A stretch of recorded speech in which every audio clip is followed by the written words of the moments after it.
म्हणजे 10-20 हजार काय असतील, 5,000 कालच्या, त्याच्यावरती बहुतेक जास्त प्रश्नाचं हे झालंय. इथं 2-2 4-4 संकट आहे. पुराचं संकट आहे कोल्हापूरला.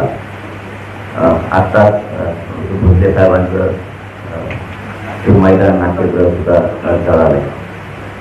तिथं काही मेसेज गेले असतील असं माझा एक अंदाज आहे. नसता कागद, हातकानांगले, पन्हाळा चांगली टाकायचे आणि एवढे होते, एवढे पाडायला नाही झाले. यांना उभा करावं म्हणून असं पाडायला नाही झाले.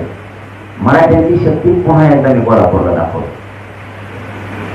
कोणाला बघायची ना, मी येतो तुमच्याकडे सुद्धा. तिथंच येतंय. एक माझ्या लक्षात यायला लागलंय, कारण मी आता रोज महाराष्ट्रात फिरतोय. कोल्हापुरात मराठी काय असते तर मराठ्यांची ताकद काय असते. कोण कोण ओळवण करत आहे ना रात्रीपासून, त्याला उत्तर देणारे निवडणुकीच्या आत कोल्हापूरला एवढी सभा घेणार. ती सभा बघा मराठीची कशी होती. मग बोल म्हणा तू काही संकट बघायला लागते.